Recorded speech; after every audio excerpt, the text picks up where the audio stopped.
Alpha news India. भगवान राम और कृष्ण के समय भी राक्षस थे और जब देश आज़ाद हुआ तो कांग्रेस ने राक्षस वाला इतिहास बनाए रखा और उसके बाद बीजेपी ने आकर इस राम मंदिर का निर्माण करवाया। आप खुद समझ लीजिएगा कि राक्षस प्रवृत्ति होती क्या है। भगवान राम के मंदिर के लिए लाखों लोगों की कुर्बानियां व्यर्थ एक नहीं गई। लाख 75,000 राम भक्तों की शहादत के बाद, 1,75,000 लोगों की वीर गति के बाद, कुर्बानी के बाद, 492 साल की लंबी लड़ाई के बाद, 70 धर्म युद्धों के बाद राम मंदिर की स्थापना अयोध्या में हुई है। मैं आप सबको बधाई भी देता हूं और जो लोग इस पे किंतु परंतु हमारे लोग करते हैं, मैं उनको भी आग्रह करता हूं, हमें सबके धर्मों का सम्मान करते हुए हिंदू धर्म को, राम भक्तों को बधाई देनी चाहिए। और मैं आपको बताना चाहता हूं, ये कोई लड़ाई आसान नहीं थी।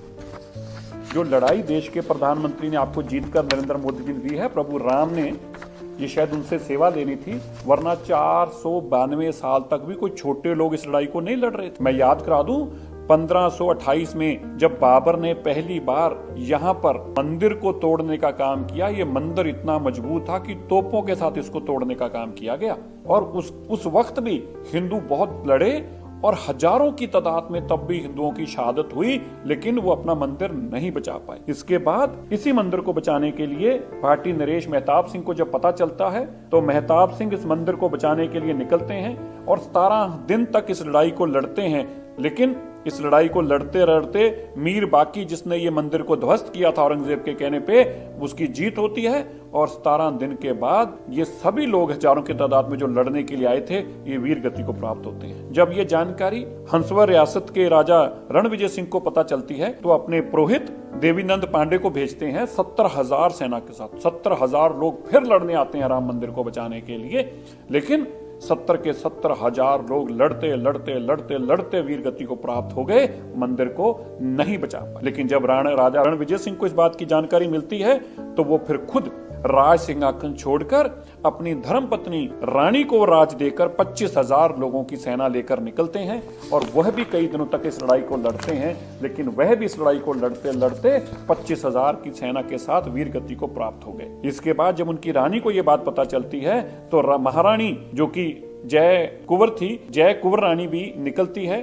और अपने साथ स्वामी महेश्वरानंद को लेती है, जो उस वक्त के बहुत बड़े स्वामी थे। वो संतों महंतों की, राम सेवकों की बहुत बड़ी टोली इकट्ठी करते हैं और इस लड़ाई को लगातार लड़ते हैं और इतनी लंबी लड़ाई लड़ी जाती है, महीनों तक ये लड़ाई लड़ी जाती है। राम मंदिर पे वो वापस कब्जा स्थापित करने में कामयाब होते हैं, लेकिन इतने में मुगल सेना इतनी बड़ी तादाद में आती है कि 2 साल तक वो जो कब्जे में बैठे रहे थे, 3 साल तक, लगभग 2 से 2.5 साल तक, रानी को भी वो कब्जा छोड़ना पड़ता है और लड़ते लड़ते लड़ते वह भी वीर गति को और उनके साथ स्वामी महेश्वरानंद भी वीर गति को प्राप्त होते हैं। यहाँ पर बात नहीं रुकती, मीर अली की जीत होती है। इसके बाद अकबर का जमाना आ जाता है। अकबर ने बीरबल के कहने पे, और आपने नाम तो सुना है, एक बहुत बड़ा नाम हम सब लोगों सुनते रहे हैं, टोडरमल जी का। टोडरमल जैन जो बहुत बड़े व्यापारी थे अकबर के समय में भी, उनके कहने पर यहाँ पे एक मंदिर की स्थापना की जाती है कि मस्जिद के साथ एक छोटा मंदिर बना दिया जाए और ये मंदिर चलता रहता है। और इसके बाद ये मंदिर इसी तरह चलते चलते समा आ जाता है शाहजहां का। शाहजहां भी इस मंदिर को इसी तरह रहने देते हैं और इसकी पूजा होने देते हैं। लेकिन जब औरंगजेब का समय आता है तो औरंगजेब अपने सिपाहसलार जाबाज खान को मंदिर को नष्ट करने के लिए फिर से भेजते हैं और अयोध्या में फिर से परशुराम मठ के लोगों के साथ ये लंबी लड़ाई चलती है। लेकिन इस लड़ाई में जाबाज खान को मार दिया जाता है। औरंगजेब को जब पता चलता है 1664 में, औरंगजेब फिर से अपनी एक बहुत बड़ी सेना भेजता है और इस मंदिर के चबूतरे को गिरा दिया जाता है और मंदिर को ध्वस्त किया जाता है। और इसी जानकारी को मिलते ही अमेठी के राजकुमार गुरदत्त सिंह जो थे, वो अपने साथ पीपरा के राजकुमार को लेकर पहुंचते हैं, लेकिन वो इस मंदिर को बचाने में नाकाम रहते हैं और लड़ते लड़ते लड़ते लड़ते वह भी वीर गति को प्राप्त हो जाते हैं। लेकिन इस लड़ाई के दौरान यह साबित हो जाता है कि यहाँ पे मंदिर भी रहेगा और मस्जिद भी बनी रहेगी और मंदिर की पूजा की अनुमति फिर से मिल जाती है। इसी दौरान अंग्रेजों का राज आ जाता है और फिर दोबारा से लड़ाई लड़ी जाती है और इस लड़ाई के दौरान बहुत बार वहां पे जद्दोजहद होती है और मंदिर की स्थापना हुई रहती है। रामलला की मूर्ति भी स्थापना हो चुकी होती है और इसको मंदिर भी चलने दिया जाता है और मस्जिद भी बना रहता है। लेकिन फिर मुलायम सिंह जी की सरकार आ जाती है। तो आपको याद है देश आजाद होने के बाद क्या हुआ, वहां पे राम सेवकों को मारा गया, और ऐसे भी बताया जाता है कि गोलियों से भुना गया, और यह भी बताया जाता है कि कुछ लोगों को तो हाथ पैर बांधकर सरयू नदी के अंदर फेंक दिया गया था जिंदा। ये सब संघर्ष जो हुआ है, ये 77 बार धर्म युद्ध हुआ है। मैंने आपको बहुत छोटी छोटी 3-4 वाक्य बताए हैं। मैं 2.25 लाख वो कह रहा हूं जो आंकड़े इस के अंदर है, और इसके साथ और कितनी लड़ाइयां हुई हैं वो बहुत सारी डॉक्यूमेंटेड है और सुप्रीम कोर्ट में है, और ऐसी किताबों के अंदर जो ब्रिटिशर्स वेले से लेकर औरंगजेब के वक्त से लेकर अकबर के वक्त से लेकर सब कुछ रिकॉर्डेड डेटा है। तो मैं आपको ये बताना चाहता हूं, ये कोई आसान चीज नहीं थी। ये मोदी जी ने आपको करके दे दिया इसलिए आपको शायद छोटा लग रहा है, लेकिन 492 साल की तपस्या है, लाखों लोगों की खून और शहादत है वहां पर, और इतनी लड़ाई लड़ने के बाद ये राम मंदिर की स्थापना होती है। मैं सबसे आग्रह करना चाहता हूं, हमें सब लोगों का धर्मों का सम्मान करना चाहिए।